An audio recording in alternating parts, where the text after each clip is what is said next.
Are you ready to become awesomer? Hello everyone, my name is Umar Hamid. I'm your host on the No Limit Selling podcast, where industry leaders share their tips, strategy, and advice on how you can become better, stronger, faster.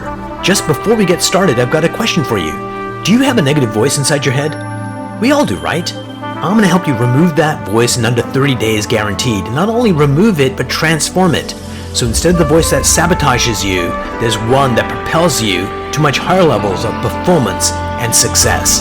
There's a link in the show notes. Click on it to find out more. All right, let's get started. Hey everyone, another episode of the No Limit Selling podcast. And today I have the privilege of having Mary Grothe here with me. She comes from the House of Revenue, which is like a kick-ass perfect name for a firm that helps organizations grow their revenue. Mary, welcome to the program. Thank you for having me. So we're going to go deep into conversation in a minute, but before we get started, why don't you tell people who you are, what you do, and what makes you amazing? I'm a former number one rep, a sales rep for a Fortune 1000 payroll and HR company called Paychex. I had 2 different stints there, worked there for a total of 8 years, built my knowledge of sales and how to build a high-performing sales career. With those kinds of numbers that I produced, I had an opportunity to train and coach up other reps and managers, which I loved. That led me to, in 2017, starting a firm called Sales BQ, which was recently rebranded as House of Revenue.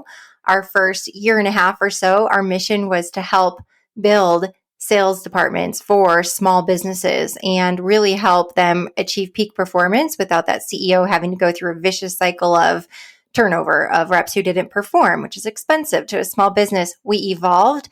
We acknowledged about a year and a half into our work that if we didn't have a say in our clients' marketing, customer success, and revenue operations, in addition to sales, we were going to continue to hit ceilings.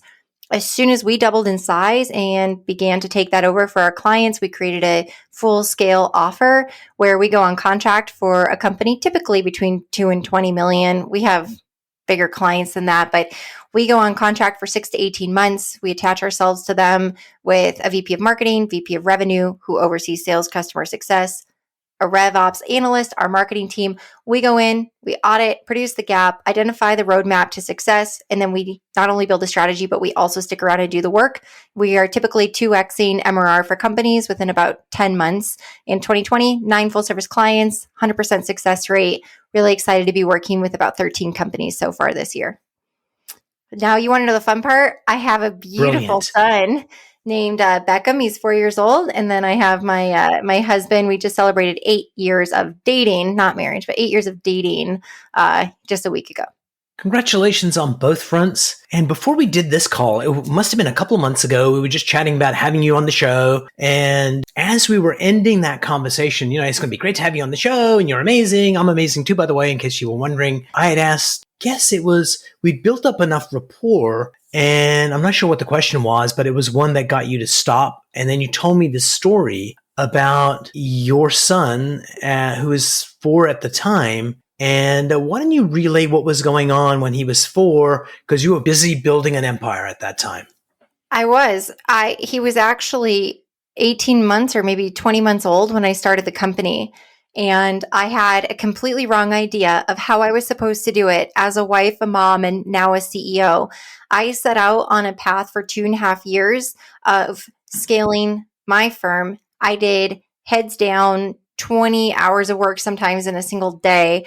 I was working myself into the ground, 100-hour work weeks, traveling every single week. I was a monster scaling our firm. And I thought that that's what the world told me to do.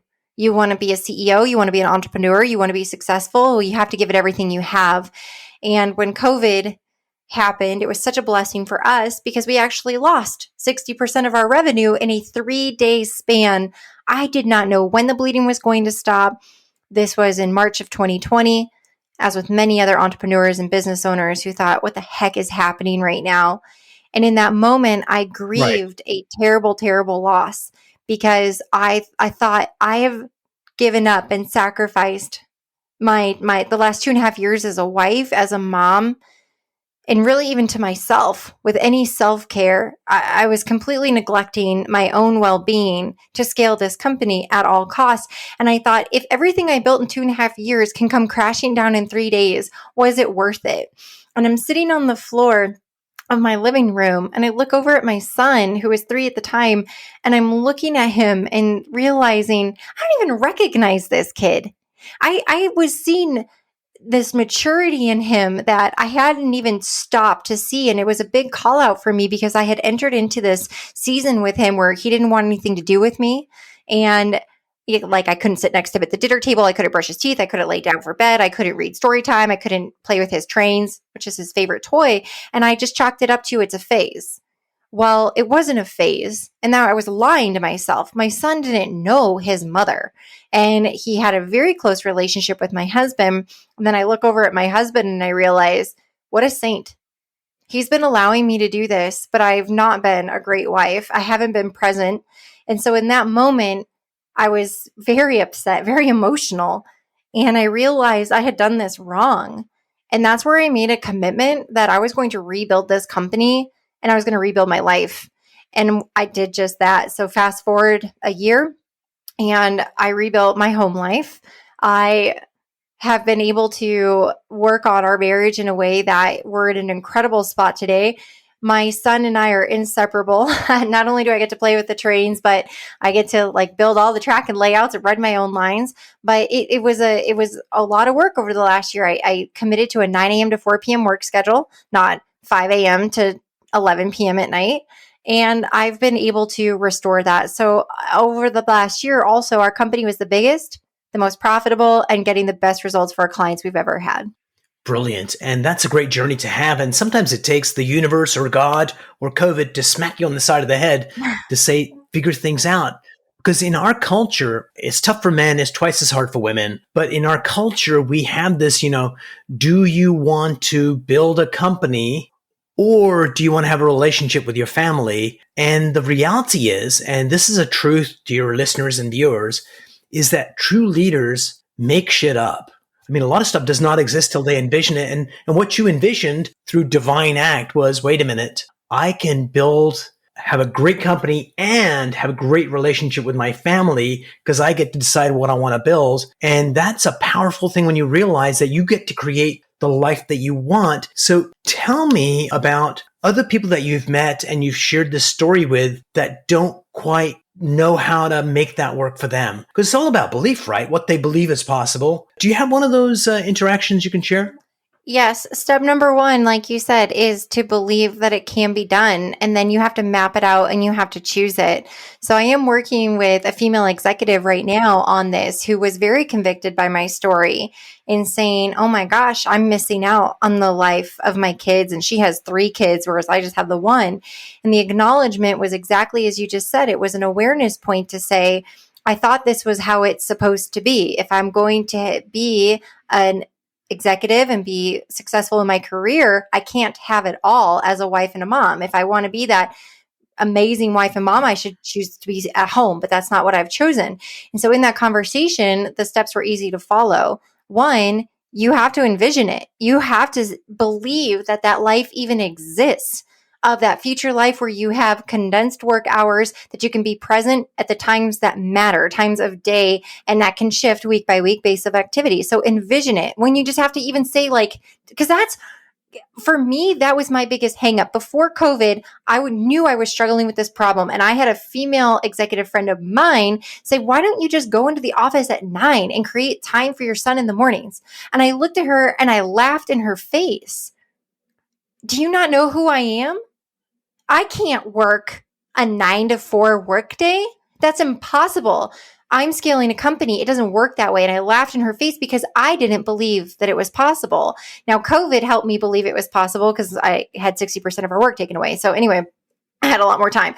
But with this executive that I'm working with now, it's one, you have to envision it and believe it. 2, how do you get there? Well, one thing that we found to be successful is making a timesheet of where time is spent every single day.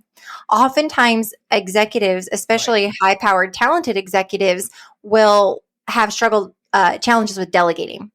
and they want to take on more than they should or that they need to.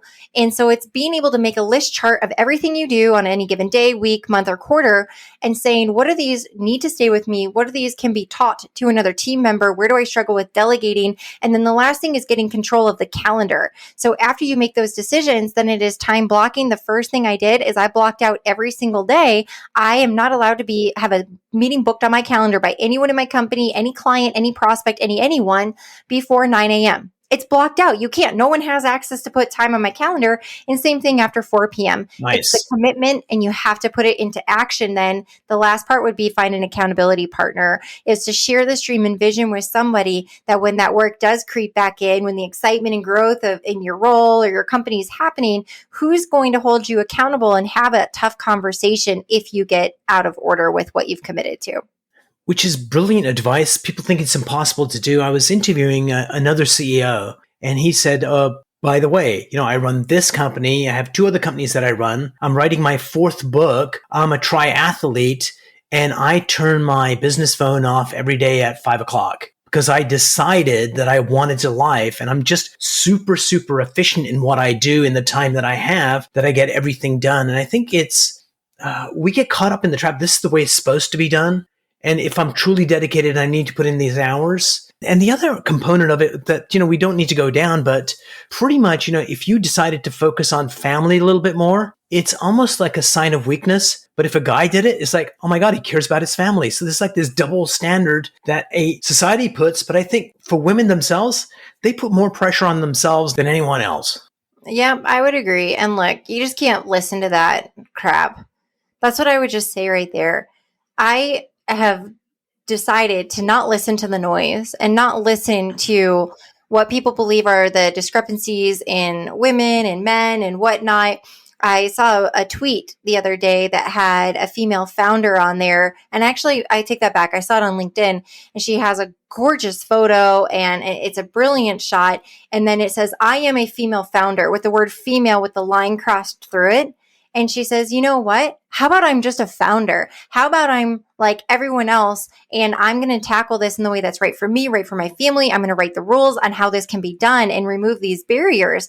And I thought that was really neat. And I'm like, what she's portraying here is a clear transformation, because she has made it through and risen above to say that she doesn't have those barriers anymore. And you're exactly right. In society, there's a lot of pressure that we as women put on ourselves. There's the thought that the man can go, oh, how awesome that he's going to join the basketball game and see his kid play and not be on the road this week. Whereas for women, it's like, what do you mean you're not there? What do you mean you didn't drive your kids there? And so it's very different. But I think that is starting to shift and change. And the encouragement is the empowerment to women to go build this life. And the last thing I'll say on this topic is I was on a big name podcast. I told that same story. I had more men reaching out to me than women, saying that they were convicted in hearing the message and realized that even though I was speaking to women, they realized how out of balance their lives were and that their priorities were out of whack. And I had multiple messages come in from very big name CEOs in our community saying, that's exactly what I needed to hear. And I'm really thankful that you shared it. So I also want to call that out, that men hear this message as well and say, I'm out of alignment. So I'm going to just put all parents in the category. Make the life with your kids and your business. All humans. Yes, humans. Yeah, and it's not just kids. It's just our relationship with life, ourselves, need to decide what's important. So let's kind of flip over to the revenue side of things. One of the things that you guys have is a 12-month template for your clients. Walk us through that. What's step 1 on that journey? Yeah. Oh, well, we scale companies, and the CEOs we typically work with who would love this template are those that have tried to solve the problem in the past, and they have focused on silo strategy fixes. We brought in a sales trainer, or we revamped our sales recruiting strategy, or we hired a marketing agency, or fill in the blank. Oh, we brought in a new executive to help solve this problem, and it didn't work. So typically, the CEOs and executives that will enjoy this template in the process the most are those that are really ready to scale and just have not been able to crack the code. This 12-month program shows at its purest what marketing and sales alignment is. And I couple customer success with sales, and marketing should flow all the way from the first touch point of the customer through the sales funnel, through customer success and retention and creating great ambassadors. And anywho, so it's one holistic revenue strategy. And I think a lot of corporations have struggled with that being a buzzword, but how do they actually implement it? So the 12-month template starts with the audit process, auditing how every single revenue department is performing, and then identifying the gaps between the current state and the desired future state. From there, it's breaking out in bite-sized pieces, a way to start building the infrastructure, the systems, and the processes that will truly align the marketing and sales efforts in one funnel. And that is a combination of data, people, and process. You have infrastructure, but you have the humans that are going to be executing with a layer of technology and automation between that tie it together. And so this format, this template walks them through month by month in a bite-sized way, and to hopefully highlight things that maybe they didn't acknowledge or think about should be a part of the process. You can't build a house overnight. Our name is House of Revenue. The thought here is you have to build a strong foundation first.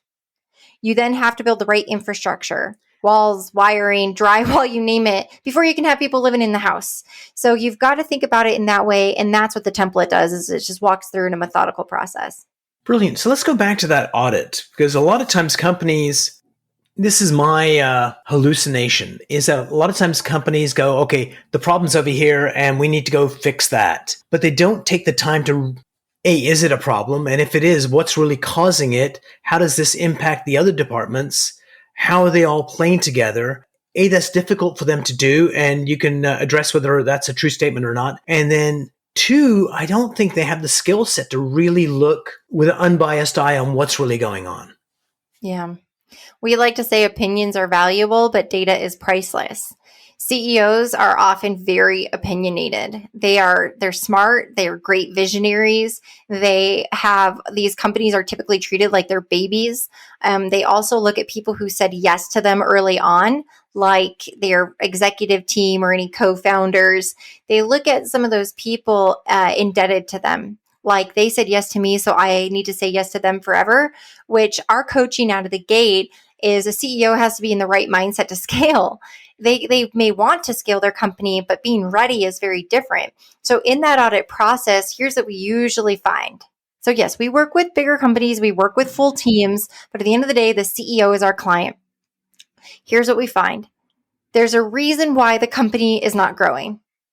And you can typically trace that back to the CEO for a decision or a belief system that they have around a certain item. Or, for example, the team who got you to this point may not be the team that takes you to the next point. But some CEOs are paralyzed in acknowledging that fact and thinking that they may need to turn that role in their COO position, or that they may need to find a new VP of sales or shift their function within the company. The second component is that same acknowledgement that they may have some subconscious unwillingness to change with their processes. So they may have some passion points about the way things are done in their company.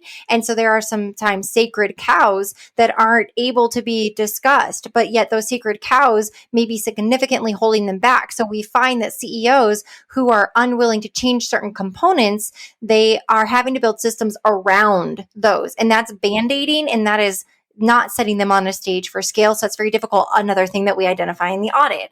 The last part, so we have people and processes, we have data. We usually see a gaping hole with the way that founders and CEOs are capturing and measuring data. In fact, one of our clients, hopefully you'll like this story, changed the name of their lead sources every year for the last 3 years. Do you know what that does for year-over-year reporting? You can't see any trends. Nightmare. If you're where the business is coming from. And if you're calling an employee referral one thing one year, and then you call it, an inbound through an internal referral, so that you change the name of it, and you also change the definition of it, you have very, very messy data, to the point that that's something that you have to look through in an audit to say, do we even have the correct data that's telling us a story, or do we need to start capturing the right data and metrics today and have that clear line into what the data is telling us? So 3 things come up. So number one, Sometimes the CEO needs to be changed. The person that hired you may not be the person that can grow that company to the next level, and they may be another position. Have you come across that, and how do you have that conversation? We do come across it. We have some really brave CEOs that acknowledge that. And so we build the executive team around them that allows them to stay in that position, but we lessen their role and we get it a little bit more concentrated on visionary or areas. So we actually have a couple clients right now where that decision's been made, and we've been able to map out where they can stay in a function. Now, some of them have actually started the process for management buyouts and actually stepping away and structuring that. But we do typically work with earlier stage companies that are maybe within their first 2 to 3 years of being around. So we have a lot of passionate CEOs not ready to step out of that role, but they're willing to address, like, to be coached. What do I need to do? Where are my gaps? Where are my shortcomings? And we have some pretty powerful relationships with our CEOs that are just willing to be on the course to become better. And we love that option as well. Brilliant. Question 2. Sometimes, this hyper growth for organizations, things have to be changed, processes, data, all that kind of stuff, which the CEO is like, this is what we've needed. But the culture of the organization and the people, this is the way we've always done it. Why are we changing? And that comes into like a cultural shift. How do you address that? Yeah.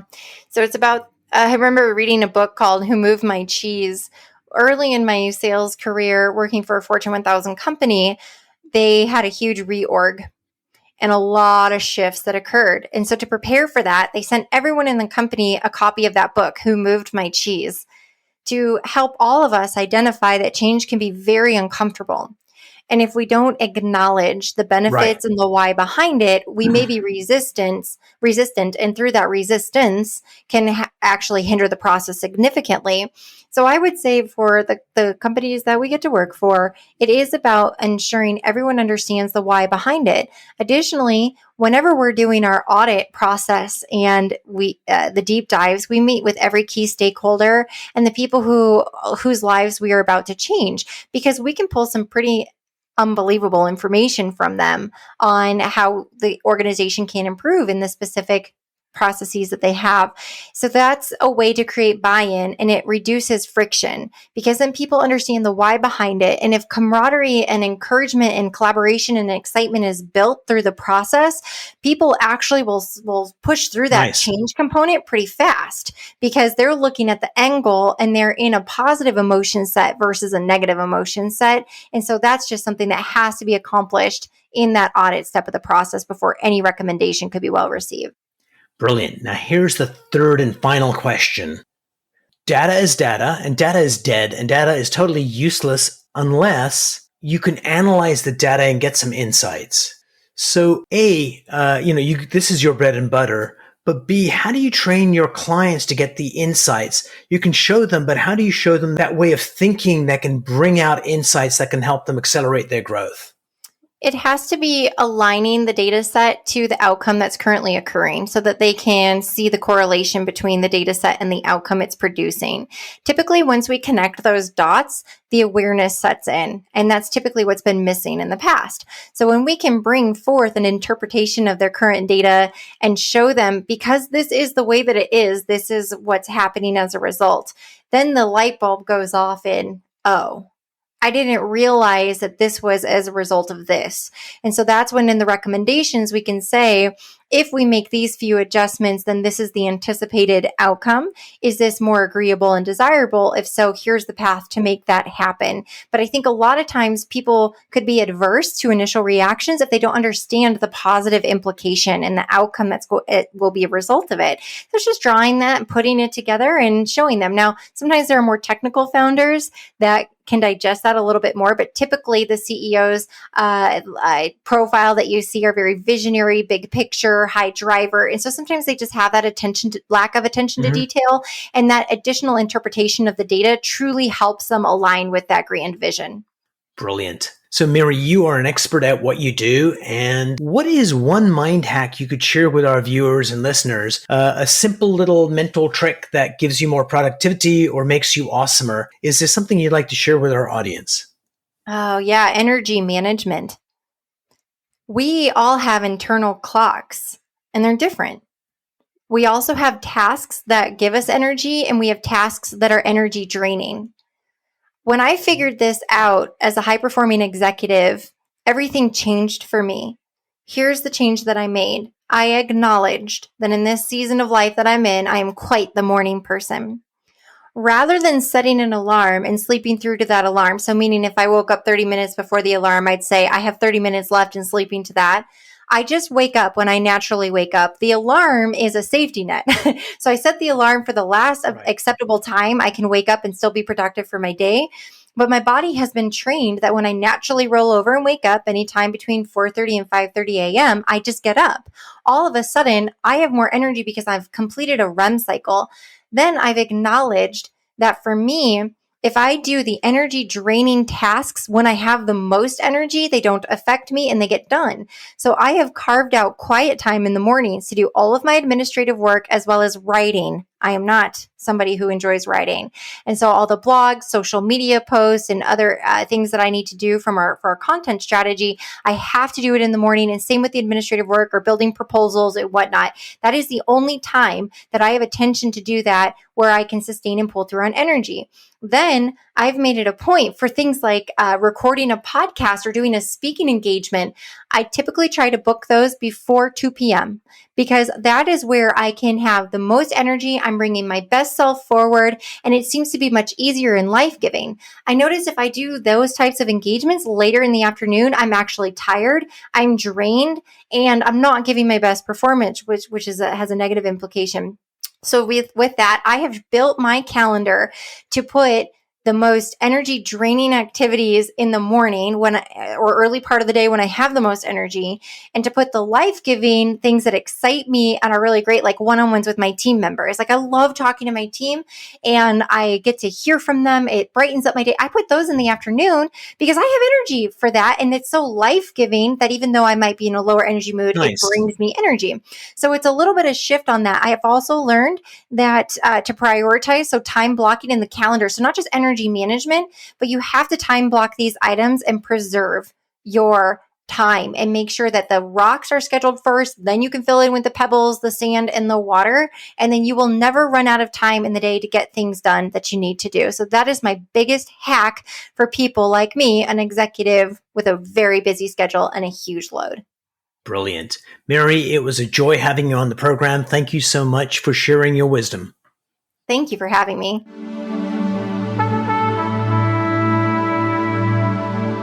If you enjoyed this episode, please go to iTunes and leave a 5-star rating. And if you're looking for more tools, go to my website at nolimitselling.com. I've got a free mind training course there that's going to teach you some insights from the world of neuro-linguistic programming, and that is the fastest way to get better results.